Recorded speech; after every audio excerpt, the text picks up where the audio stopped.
Hello everybody, happy Thursday. I'm Pia from Stitches and Scraps, and this is Lunchtime Live, episode 116. For those of you who are new here, Lunchtime Live is my video newsletter for Stitches and Scraps. So I'm going to start out by telling you everything that's new on the blog, what's coming up for next week, and then we'll jump into a demo portion.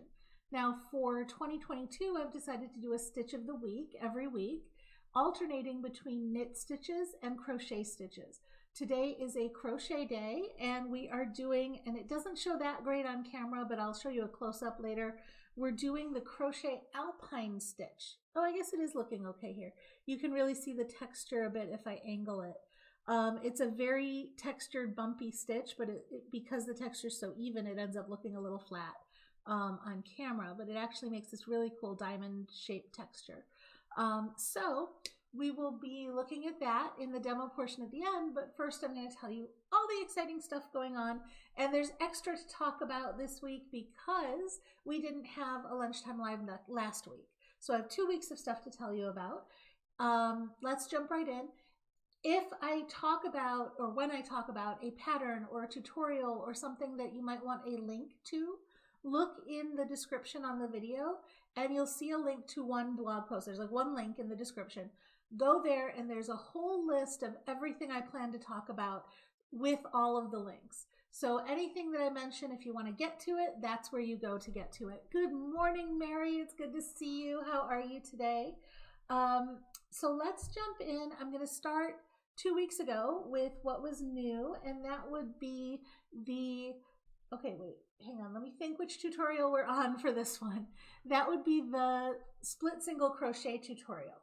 So this bag, this is bag number 6 in the bag along cal that we're doing for 2022.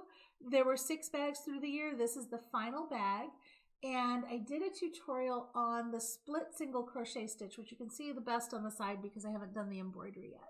So that stitch, it's a slightly different placement of a regular single crochet that makes it line up really nicely in that grid format, which is perfect as a backdrop for embroidery. So that stitch tutorial is out. That came out a couple weeks ago. The bag pattern itself, you can get to that through the tutorial or through the link that I put in the description on the video. Make sure that you go in and enter the giveaway as well. All of the bags in this tutorial, in this crochet along, all of the materials for it, except for like all the yarn for it, was sponsored by We Crochet. So like not this, but all the yarn was sponsored by We Crochet, and they sent all the yarn for the bags, and they sent giveaway prizes to go along with each of the bags. So this is our last bag. It's our last giveaway. The prizes to go with this bag, again, are the Knit Picks butter hand cream. Sorry, that's not focusing, but let me switch it to here. Maybe that's better. There we go. The butter hand cream from Knit Picks. This project bag that's actually quite big. I'm going to hold this one up here. There's the size of the project bag. It's a drawstring at the top, and it says Coffee, Crochet, Sleep, Repeat. And then this adorable little stuffed alpaca. This is a tufted, needle tufted and hand painted stuffed alpaca. I think they make it with the leftover bits of yarn from their production, so it's kind of like a zero waste kind of thing that they do. So those three items are the giveaway prize for bag number 6 in the cal. So be sure to get in there and enter the giveaway. That giveaway link is in the list as well. It ends on December 23rd, so I'll be drawing the winners probably after Christmas. I can't see myself doing it on Christmas, but actually 24th is Christmas Eve, right? So I'll probably draw the winners on Christmas Eve. That's probably why I picked that date. Okay. So be sure to enter that giveaway before that one runs out, and that'll wrap up the year for us with the cal. I don't have a crochet along planned to jump right into for next year. I'm kind of taking a slightly different approach next year. I'm gonna still do new patterns, but sorry, my phone is buzzing on me here. Oh, there we go. Okay, I'm going to still do new patterns, but they are, and that's funny, it's my husband that's texting me. Mark. Anyway, but I'm going to spread them out more, and I'm not doing a cal. What I am going to do is I'm going to go through some of my existing patterns. I'm going to put together some ebooks and add in some new patterns to those as well. So I should have some nice collections and ebooks coming out next year, as well as more classes that I want to teach online and stuff like that. So it might be a little departure from the norm of a pattern a week, but there'll still be plenty of stuff going on. I'm also doing something new with Lunchtime Live, but I'm not ready to talk about that yet. We're not going to do a demo every week. We're going to do a different special feature. I haven't quite finished planning that, but that's all for next year. What else is going on this week? I kind of got sidetracked. Last week, this week, I put out a new cowl pattern, and guys, I really love this one because I love the way it lays. This is the Forest Walk Twisted Cowl. And when you look at it, do you see that big knot in the center? That's done by making a twisted seam. You actually take, here, I'm going to take some sample swatches I've got here and show you. Okay, so pretend the cowl is like this, and these are the two ends of the cowl, right? You take each end and you fold it in half, like that, okay? Let's point it like this, all right? And then you take the other end and you fold it in half like this. So now you've got the two folds. And then you're actually going to take, and this might be better down here. You're actually going to take these two ends and you're going to nestle them into each other like this so that you alternate the layers. So you see how now I've got the orange one and the purple one and then the orange one and the purple one. So you take that fold and you kind of like put the ends into each other like that. And then you sew through all of this. And that's what gives you this knot in the middle, okay? And that makes the cowl sit, I'm gonna mess up my hair, guys. That makes the cowl sit so nicely when you put it on, because that knot, it like gives it a narrow point. So when you put it on, you get this nice little focal point here. And I just love the way that makes it sit. It like doesn't make it look like a donut so much, right? It's got some shape to it. And I love that. And you can put it in the front too, so that you have that. I like it at the side, but you could totally put it in the front and have that little foldy bit. Let me straighten it out. Sorry, there we go. You can have that little foldy bit right in the front like that. And I love this shape. I love this shape for a cowl.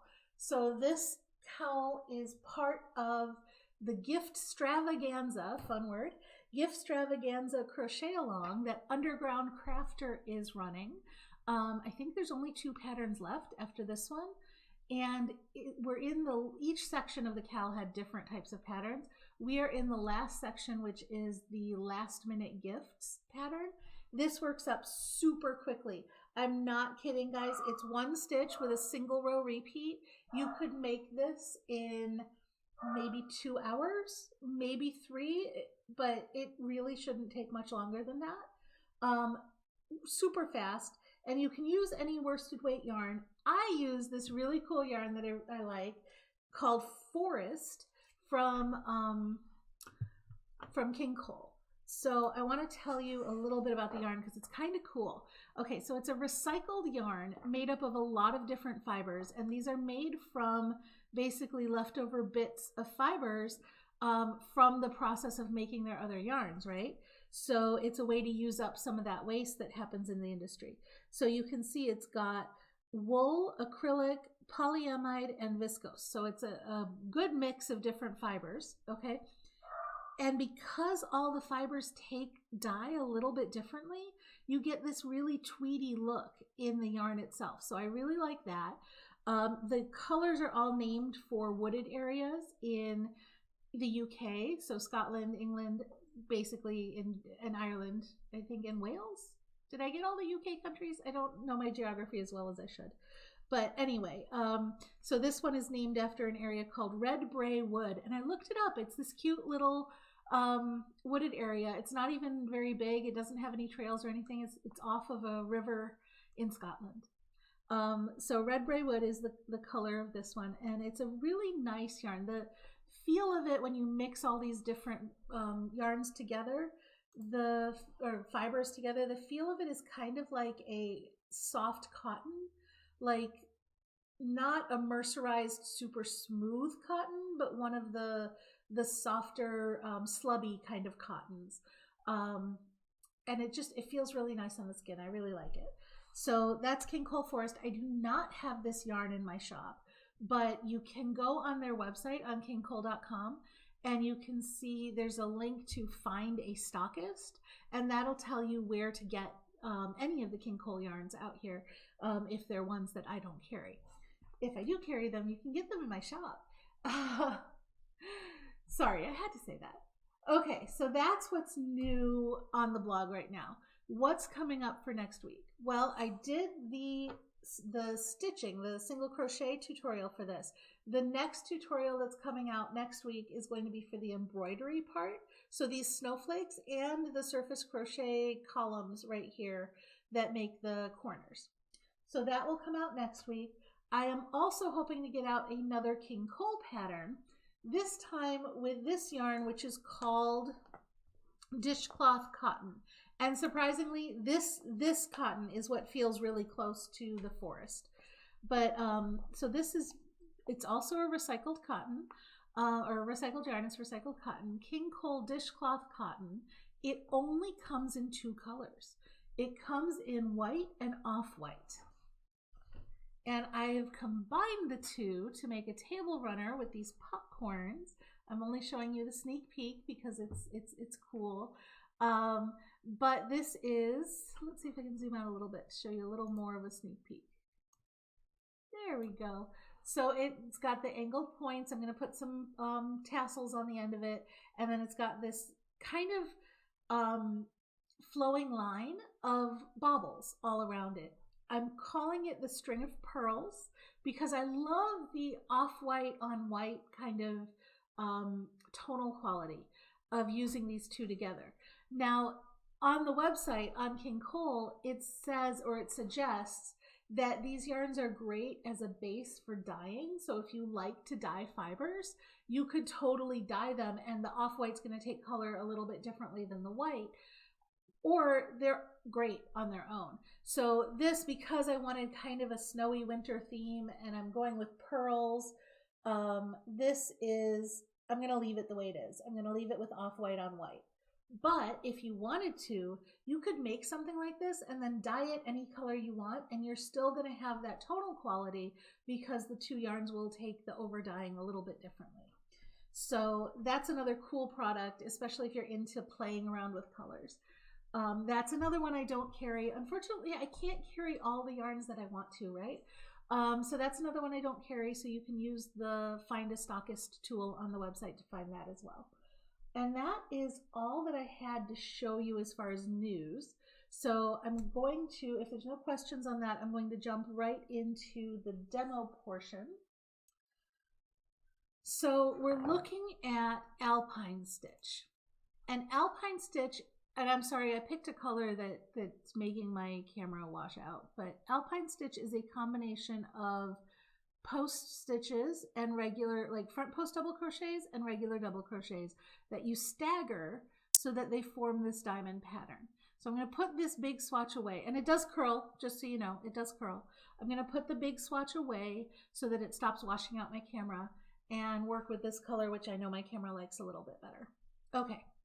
So the base, to get us started, we need to start with a row of double crochets and a row of single crochets. So I have done that because I figured you guys didn't need to see me make double crochets and single crochets. For now, we're doing an even number. I'm going to talk to you later about what happens if you have an odd number. So I did 10 chains, and then I skipped the first 3 to make the first double crochet, and then double crocheted in each of the other 7. So that counts as 8 double crochets. So I have 8 double crochets. Sorry, it started here. 8 double crochets, 8 single crochets. Now we're going to get into the actual meat of the stitch, and this is where the repeating pattern comes in. So the first repeating row, well, actually the single crochet is part of the repeat, but so the first repeating row is a single crochet. The second repeating row, we're going to chain 2, and I like chain 2 instead of chain 3 for this just because it makes it a little less floppy, and this is a very dense stitch. Okay, so chain 2 and turn, and that's going to count as your first double crochet. Okay, now we're going to alternate between front post double crochets and regular double crochets, dropping down for the front post stitches all the way to this row where we have double crochets. So it's not just a front post double, it's a front post double 2 rows below. So this is 1 row below, this is 2 rows below. So we're going to go yarn over to make our front post double, go around the post of this double crochet stitch. Oh, I'm doing this too fast, sorry. We're going to go around the post of this double crochet stitch like it was a front post double. So you saw I went in from the front and up like that, out through the front again. Everything's in front. I'm going to yarn over and pull up this loop, but then I'm going to bring it up. This needs to be a taller stitch because we're doing a spike stitch, right? So I'm bringing this loop up almost to where this loop is, right? I'm bringing it up pretty high because I want my double crochet to sit like that on top of the row that we're currently at. And then I'm going to finish the double crochet. It takes a little bit of practice to get that height to where you want it. If it's too high, it'll be floppy. If it's too low, it'll really curl in a lot more. But you're trying to keep this whole row at the same height as your double crochets. So now we're skipping the stitch that's behind the one we just did, right? Because this counts as working that stitch. Then we're going to double crochet into the next stitch. And then let's drop down again for another double. Okay, yarn over, drop down here, pull up this stitch nice and tall, okay, and then finish your double crochet. So the curling that you get is from these double crochets pulling forward. The looser you make the double crochets, the less it will curl. So you can get a flat fabric if you really work at making those loose. Do you see how it's curling here? It's because the double crochets are pulling each other forward. You will get some of that no matter what you do, but the looser you work your stitches, the less of that you'll get.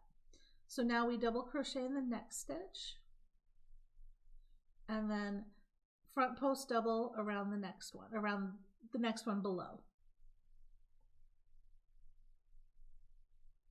Okay, double crochet in the next stitch. And now we don't want to front post double in the very last stitch, right? And I have here 1, 2, 3, 4, 5, 6, 7 stitches. I've got my 8th stitch to do. I don't want to do a front post double, so I'm going to do another double crochet. If I had an odd number of stitches, I would just end there. Okay, so if I had an odd number of stitches, the repeat would be double, front post, double, front post, double, front post, double. But because I have one extra, because I have the even number of stitches, I'm going to do the extra double at the end. So you can use this pattern either way, depending on whether you have odd or even. It really doesn't matter. You just have to keep the edges as plain double crochets. So now the next row in the repeat is just a single crochet row. Chain 1, single crochet all the way across. This is a great time to count your stitches and make sure you still have the same number of stitches you started with. So I have 1, 2, 3, 4, 5, 6, 7, and then remember this chain 2 counted as a double crochet, so we're going to work our 8th stitch right in the top of that chain 2. Okay, now we're going to do it again, chain 2 and turn, but now this time we want it staggered. So where I have a front post double crochet, I'm going to work a regular double crochet over that. So this first stitch, instead of being a front post, is just going to be a regular double crochet. Okay, the next stitch is just a regular double crochet, so I'm going to drop down and do a front post stitch around that one. And that's how you get the staggered stitches. Remember to pull them up nice and high. Skip the stitch on the current row behind it, right? Or on the one row below behind it. And then we're going to, this one is a post stitch, so we're going to work a regular double crochet into the next stitch. And now it's the same pattern. It's front post and then regular double crochet, but when you have the existing front post, it's really easy. jumped ahead there. When you have the existing front post, it's really easy to see which stitch you're supposed to be making because you make the front post between the posts that you did on the last row. See how that one dropped down between those two? And that's what gives you that alternating kind of diamond-like structure. So I've got one more front post to do. Now there is the last post I did, and then remember I did 2 stitches. So this time, this last front post goes in that second to last stitch there. And this time I'm ending with just 1 double crochet. So when you have an even number, your first pattern row or a pattern row starts with just 1 double crochet and ends with 2 regular double crochets. And then your next pattern row starts with 2 double crochets and ends with 1.